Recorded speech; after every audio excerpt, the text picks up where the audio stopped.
Hello, Algebra 1. We're continuing to work on our practice final that goes from chapters 1 to 4. On the first video, we covered material up to the first 30, so today I'm kicking in on number 31 where chapter 3 starts. So chapter 3, we were doing some equations. We were trying to do opposites to solve.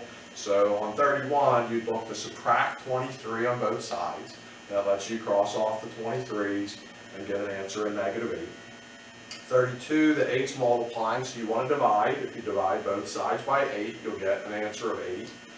33 is dividing in the problem that I created, so you'll do the opposite. You'll multiply by 9. That creates an answer of 36. 34, that fraction is multiplying, so you have to divide by a fraction. And when you divide by a fraction, you flip it. So the 1/4 turns into a 4/1, really just a 4. So 4 times 8 gets us 32 on that one.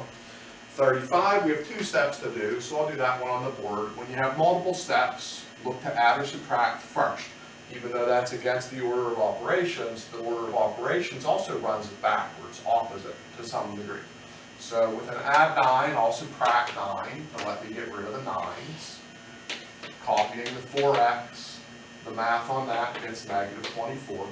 And since 4 is multiplying, we look to divide by 4's, and that'll get us -6. 36, the problem is subtracting, so I'll add. If I add those, I'll get 5.81. 37, you have 2 things you could do. One thing you could do is just distribute. Distribute gets you 5x minus 15 to equal -60. And then do your opposites. Add 15's. To get a 5x equals -45, and then divide by 5's to turn out a -9. The shortcut that we learned during the course of the year was, instead of distributing, you can divide. If this goes into that number, leave the x minus 3 alone, divide both sides by 5's, and that would get you a -12. Then you just have to add 3. Gets the same -9 answer. It's quicker, you just have to notice that and remember it. 39, we would look to work on a skill called clearing a fraction. If you're super good at fractions and you want to just do the opposites with fractions, you could. You could subtract 3/4 and use common denominators and stuff. You could divide the 1/3, which flips it, that's fine. But at different points this year, what we did is we multiplied the whole problem, in this case by 12, because that's the LCM of the bottoms. That's what we would use as a common denominator. 12 could cancel 3 to leave 4x. 12 cancels 4, leaving 3 to multiply the top and make 9. 12 cancels 6 to leave 2 to multiply the top to make 10. And then solve that as usual. Subtract the 9's to get a 1. Divide by 4's to get a grand total of 1/4. 39, you just have to switch all the signs. It'll end up being a +4. 40, any of the word problems really, I'd encourage you to just try to read one little word at a time and write the math as you go. So we buy a CD for 15, so write down 15. Then we're buying some more things, so add on. There's posters, we don't know how many, but we know they're $3 each. So you would have to take 3 times the number of posters. In all is a cue for the equal sign for the 36. So if you write that in the first blank, that gets you half the points on that problem. Then do your opposites. Subtract 15 to turn that into 21. Divide by 3. Answer will be 7. For 41, replace every letter with the number that I give you. So I tell you that A is 10, so you would replace the A with a 10. I tell you that the B is 4, so you'd replace the B with a 4. And then you'd see if there's math that you could do. Half times 4 is 2. And then we just have to do an opposite. Since I'm multiplying by 2 there, divide by 2, best answer is 5. 42, we're back to word problem zone. I'd again encourage you, just take it a word at a time. So the first word of any importance is increasing, means to add. A number is an X. 48. Gives is a cue that it's equal sign time. And then negative 19. And then opposites. Since it's adding 48, you'd subtract 48 and get an answer of negative 67. 43, it says that 8 is added to 9 times a number.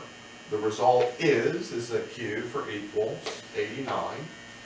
And then do opposites. Subtract the 8, because add or subtract first gets us to 81. Divide by 9, we'd be down to a 9. 44, same kind of question, just take it a word at a time. 15, increased is an add, decreased would be a subtract if I switch that up. 9 times a number is 69, and then do opposites. Subtract the 15 to get 54, divide by 9, you get 6. 45, we have $109 price, which is, that's the equals, $19.99 less. Less is the only word where we need to shuffle the order. If it's $19.99 less is a subtract, but it shuffles $19.99 to the end. Regular price is before that, and that would get you a point for the blank. And then since it's subtracting, I look to add the 19 to the 109. 46, we have an equation where we want to combine like terms first, keeping in mind that's a 1. I'd get 3x plus 9 equals 12 as a first step, and then opposites. Subtract the 9 to get a 3, divide by the 3, you get a 1. 47 is the one like we had earlier, there's a double choice here. You could always distribute to get negative 2x plus 12 equals negative 6, and then do your opposites. Subtract 12 gets you to negative 18, divide by negative 2 gets you 9. But sometimes you catch a break, and this can divide into that, and the problem can be shorter. Leave the x minus 6 alone, and if we divide negative 2 into negative 6, that's a positive 3. Now one opposite of adding 6, we get up to 9. 48, we've got to distribute, because 5 can't divide into 6, so we can't shortcut this. So we get 5x plus 25 equals 6x plus 36.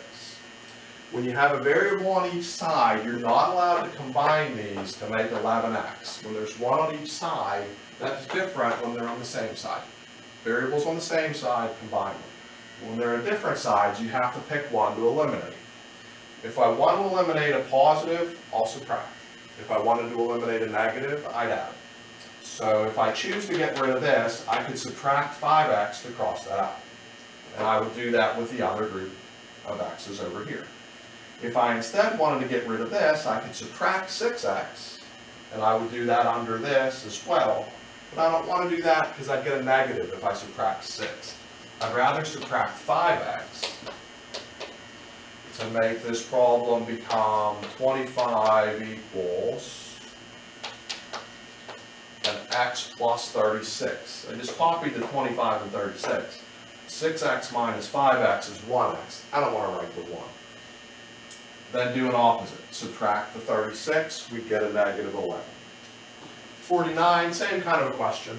I could get rid of this by adding 6x, or I could get rid of this by adding 4x. I'd rather add 6x personally.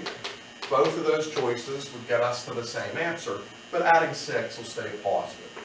So 5 is still there. If I add these, that's a 2x.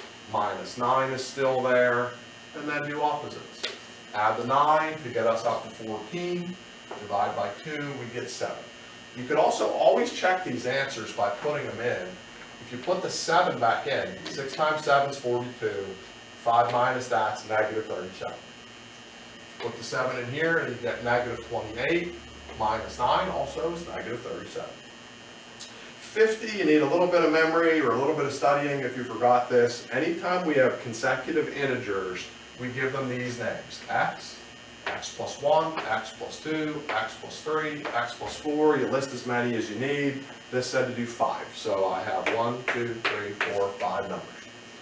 It says that the sum of all of them, so I'm going to add up all of them, is always an equal sign move, 155. And then I'll combine like terms. All of these x's have 1's in front of them. So I have 5x plus the numbers add to 10 equals 155. So subtract the 10, doing opposites to get 145. Divided by 5 gets me 29 for the first number on a list. But I wanted a list of 5 numbers, starting with 29, count up 30, 31, 32, 33. 51, if the list is even or odd, we do x, x plus 2, x plus 4, x plus 6, x plus 8. The even odd list, it's that same list either way. This time though, we just want the sum of the first one and the third one. So if we just add the first and the third, that's 2x plus 4, because those both had 1's to make 2x plus 4. And that equals a 22. Do opposites, subtract the 4 to get 18, divide by 2 to get 9, but remember we wanted a list of odds. So if we count by odds, we go from 9 to 11 to 13 to 15 to 17. 52, back to word stories again, I would suggest just write it like a word at a time. What number is a variable, is an equals, 40% is 0.4, always move the decimal from the end. 40% has a decimal at the end, you move it back left twice, so 0.4. Of is always times 60, and just multiply that, you get 24. For 53, we're doing 3 is what percent of 50? To solve this for x, divide by 50, but use your calculator. If you do 3 divided 50, you get 0.06. To make that into a percentage, we go right 2 spaces, as we did a second ago to go left 2. So that's 6%. 54, we have 70 is 20% of what number? For me to solve this for x, I have to divide by 0.2. 70 dividing 0.2 would be 350. 55, we have a formula to follow for these next 3 problems, that the percent of change is always equal to the amount of change on top of the old amount. So for 55, we don't know the percentage of change, that's what we're asked for. If we subtract, we can figure out how much it changed. From 200 to 240, if you subtract, the change there is 40. And then we always want to divide by the old original amount. In this story, that was 200. Calculator's probably better. 40 dividing 200 would show you 0.2. And like we did here, write 2 spaces, you get 20%. For 56, we have a 10% thing, so 0.1. We don't know how much it changed, so that's an x. But we do know the old price was $1,800. Since this is dividing, we'll multiply these numbers, and that would show up $180. $180 is not the answer. $180 was on the top of the fraction. That's telling you the change. You are not going to get an $1,800 computer for $180. It was reduced by $180. So we need to go 1,800 minus 180 is 1,620. 57 is similar. We have again 10%.